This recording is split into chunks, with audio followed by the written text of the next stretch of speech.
Metalopolis. This is match 105, game number 2. HuK taking on Alive.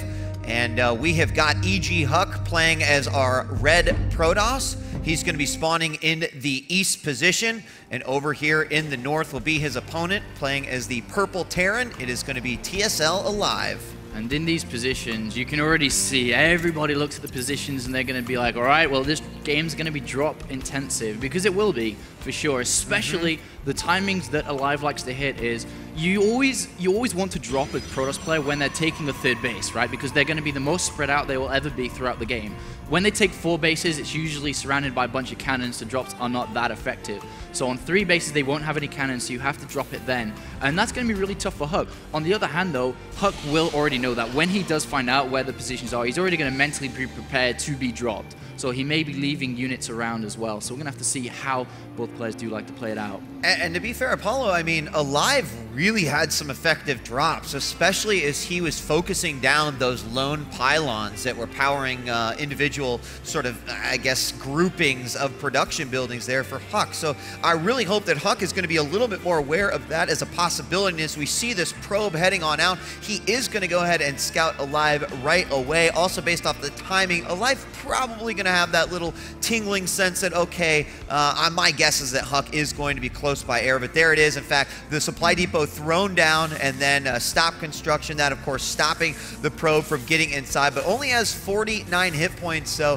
the SCV will have to re-engage here. Gets a couple of hits, but he'll go ahead and get out of there. Just some early game shenanigans coming out here by HuK, as we typically do see with his probe control here. And the barracks is going to be finishing up here, but more importantly, just knowing that, of course, it is close by air. So what does HuK do to prevent that from happening, you know, or what does he do to prepare now, as that could be a possibility? Well, there's already some form of, you know, mind trickery going on with hiding the supply, well, putting the supply depot there and hiding what's going on. You know, HuK has no idea if it's gas or non-gas. This is the key thing you have to scout when you're playing against Terran. You need to know, you know, can he go down early tech? Is he going to, you know, go for 1-1-1? Is he going to go for early pressure? But in fact, we're just seeing a command center play. So that's already going to give, you know, Alive an advantage here, because HuK's going to have to get earlier gateways. He's going to have to get an earlier robo facility because he needs to play cautious. He can't play greedy and then just lose very easily to a simple rush. So that's already going to give him an advantage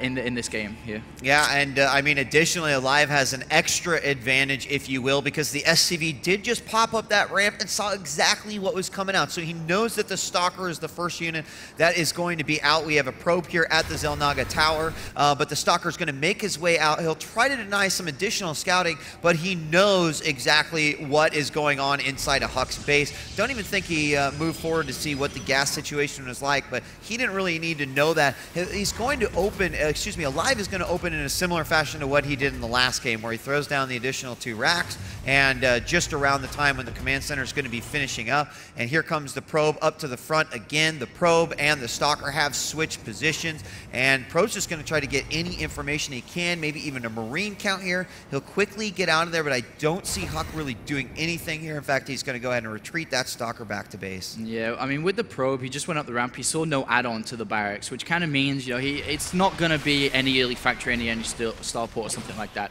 So HuK is chrono boosting into the Nexus, knowing that now. Can spend the chrono boost on probes here. And as we can see, the 1 gateway is going up first, and then the second now. Still on 29, still at a cautious level, and actually throwing down additional gateways. So in total, we're going to have 3 gateways and a robo. But you can see the difference is he built the robo first, and then the gateways, because he's very, very clueless. Doesn't know if it's Cloud Banshees, doesn't know if it's anything. So he has to be careful. But with the amount of chrono boost saved up, and adding on these extra gateways, HuK could put pressure back on, because he could very easily throw the chrono boost into the gateways as they finish up. But we'll have to see what he decides to do here as he gets ready to transfer down to this natural now. And Alive ready to move that command center over. Going to get rid of the neutral, throwing up a bunker as well, which could alleviate or soften some of the damage if HuK did decide to go for any sort of aggression. There we see the robo facility just finishing up now. Going to get actually an immortal coming out of there right away. I like that, of course, with the increased range. This seems like a brand new unit to the game, even though he's been around forever. And here we have a couple of stalkers moving out, going to see these Marines right here. And HuK has actually cut probes, okay? So he's going to go for a really big attack now. He's got 3 gateways, he's got Chrono Boost, he's going to get an Immortal out and going to jump on the live right now. I mean, look at the probe difference, 29 to 28. Nothing still building, Zealot's being warped in. Chrono Boost is in the into the Immortal one more time, and I wouldn't be surprised if we saw more units warped in again. And he's still not building. 2 more gateways been added on. He's most definitely going to try and break down Alive here. And the thing is, on this map, it's a very wide open natural area, and 1 bunker's not normally going to be able to cut it. You're going to need more than that, and we'll have to see how he will prepare for this. HuK's done a good job. Oh, he might lose that. So he does manage to save it. He did take out probably a good 4 or 5 Marines in that entire exchange there, softening it a little bit. Do we have a pylon down quite yet? The answer is no, and it looks like Alive, suspecting that something might be going on, is poking out just a little bit. Not sure if there is a full force, and this is kind of similar to what happened in the last game. Here he's going to go ahead and move out. There he cuts the forces in half. We got some Zealots coming up through the backside, and they will take care of those Marines, and this will turn out to be quite a good engagement. In fact, 2 more Marauders getting caught up there, and certainly HuK comes out with an advantage. And as this pylon finishes, he's going to be able to warp in a lot more Zealots to tank from the bunker or anything like that. And Stim is not, oh, how far is it? It's so close from finishing, actually. And he doesn't really have any units whatsoever, and now HuK is definitely going to jump on this. Now we got, HuK moving into position. Also, don't forget about those Marines that did go into the main. The Zealots trying to finish them off. They're being a little bit sneaky. They did manage to take out a few probes in there. Only 3 went down, but here we have HuK moving into a position that will force the SCVs of Alive out of the natural. We have a lot of SCVs down to get a repair on this bunker, but he's got to be careful. Can't engage with just these stalkers. He's going to pick and poke a little bit here, and he does still have the Immortal and a bunch of sentries on the back. So Alive, really knowing what could possibly be coming out here. There is also a second bunker here behind it. It's just a question of when does he engage. Yeah, I mean, he's got the Zealots now. He may go with this round of Zealots, which I think he's going to do. He needs a force field behind the bunkers, but he realizes there's so many SCVs there, it's going to be pretty hard to break this down. And look at that, a lot of Marauders go out there at the top. In fact, all that's left is a couple Marines and a few Marauders inside. Outside, there's only, what, 3, 4 Marauders right there. And this seems like a very, very small and depleting group here for Alive. Stalkers are going to come around the back. They can continue to harass this mineral line while staying out of position of these units from Alive. So at a point now Apollo, because HuK went ahead and cut probes, does he have a closing window of attack here? Does he have to go in? It looks like, well, right now before Medivacs come out, DJ Witty, he has to go right now.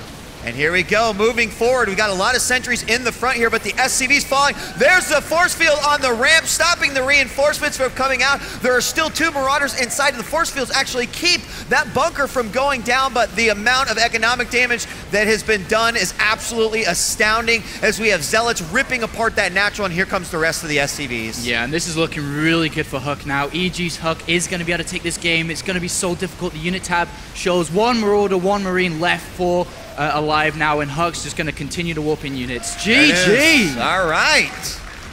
All right, we're going to be taking it to a 3rd game then, and based off of what you saw, talk to me a little bit. What do you think about HuK's, idea on how he was going to go about this in game number 2? Well, he really exploited the natural area of Metalopolis. It's really wide, and it is difficult to play against these 6, 7 gateway kind of timings because it's so difficult. You have to literally have 4 bunkers or so to protect every single area.